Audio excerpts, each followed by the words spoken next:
Hi, my name is Abby and I'm the Talking Book Librarian. Thank you for joining us for our second session of our book talk series. These videos will be recorded and put on the Indiana State Library's YouTube channel, as well as the Talking Book Facebook page. The purpose of these book talks is to provide book ideas for book clubs and to include questions for you to answer for yourself or in a book club setting. These videos will remain online forever, so you can decide to read these books whenever you would like.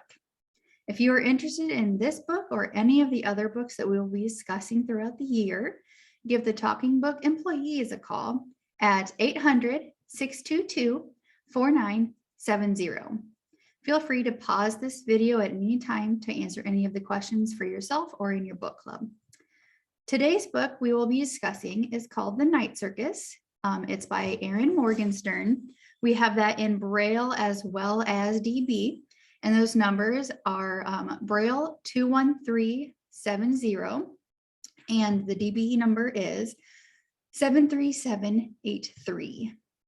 And without further ado, we'll go into talking a little bit about the author and then the discussion questions.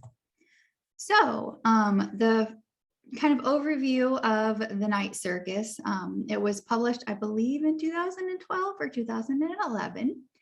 And the overview is, the circus arrives without warning. No announcement precede it. I'm so sorry.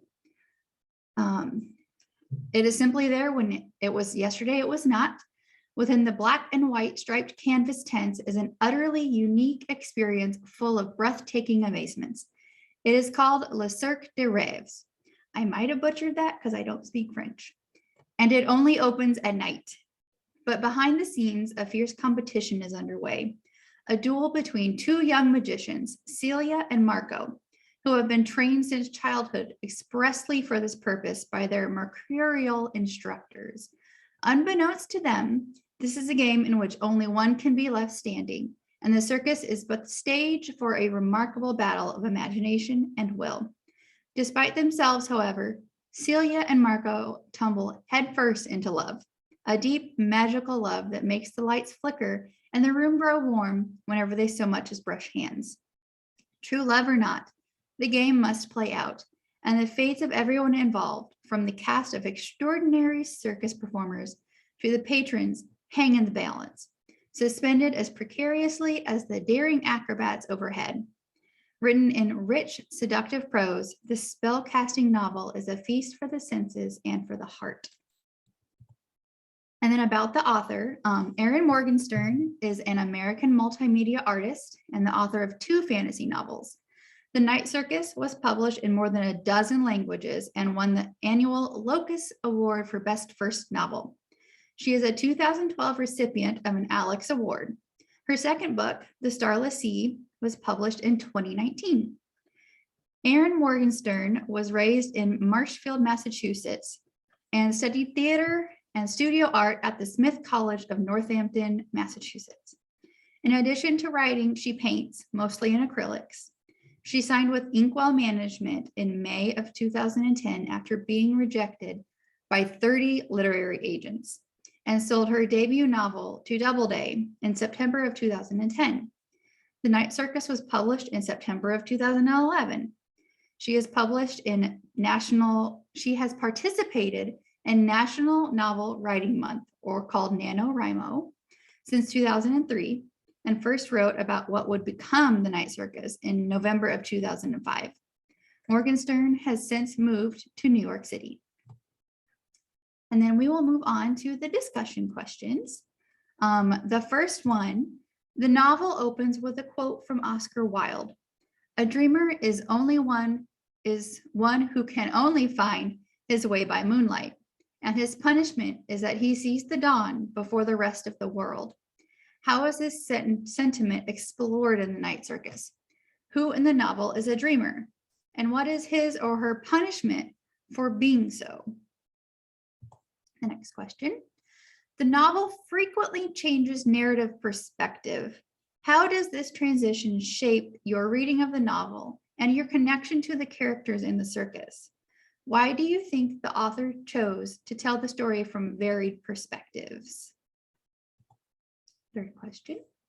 The narrative also follows a nonlinear sequence, shifting at times from past to present and back again. How effective was this method in regards to revealing the conflict to you in the novel? Next question. There are a number of allusions to Shakespeare throughout the text: Hamlet, Romeo and Juliet, The Tempest, and As You Like It. Explain these references. How does each play reveal itself in the novel? What role does time play in the novel? From Friedrich Thiesen's clock to the delayed aging of the circus developers to the birth of the twins, is time manipulated or is it fated at the circus? Chandresh is portrayed as a brilliant yet creative perfectionist at the beginning of the novel, yet he slowly unravels as the competition matures.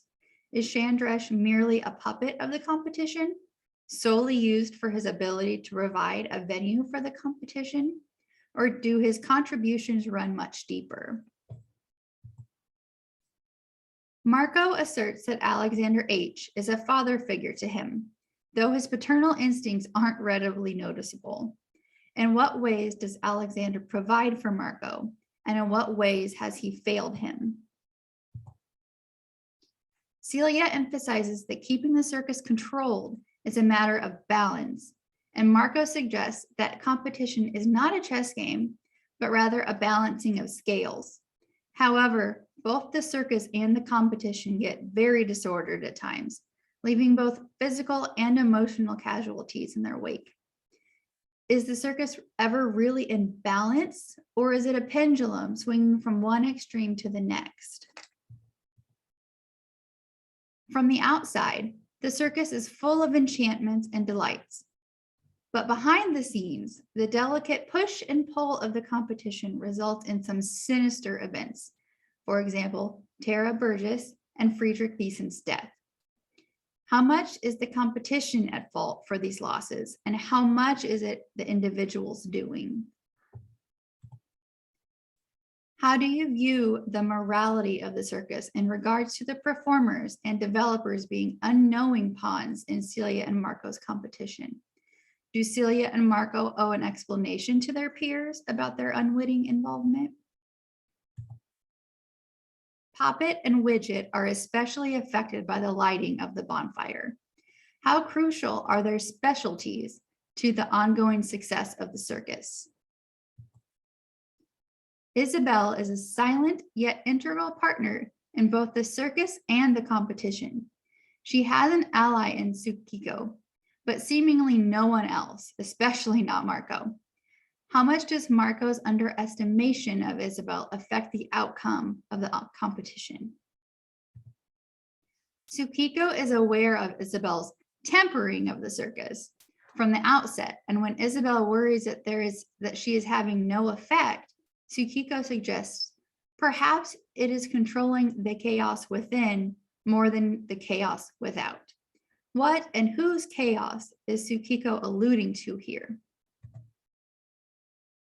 Celia tells Bradley that he is not destined or chosen to be the next proprietor of the circus.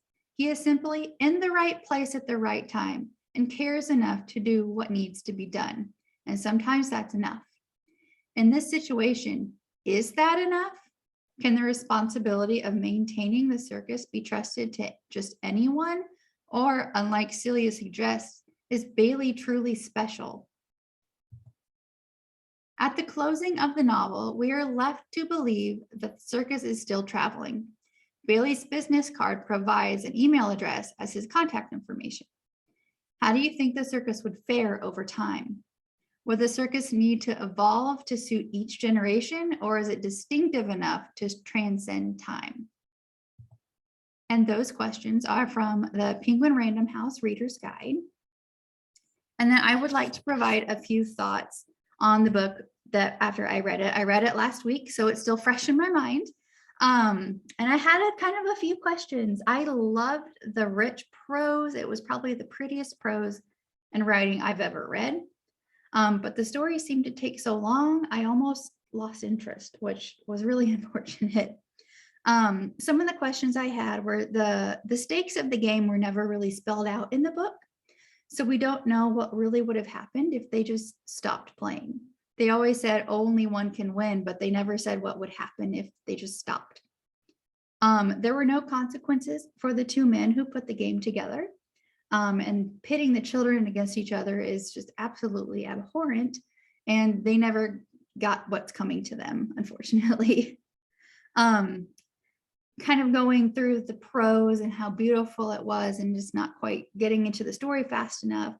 If you enjoyed this book or if you wanted something more like it, but maybe a little quicker paced, I would recommend The Paper Magician.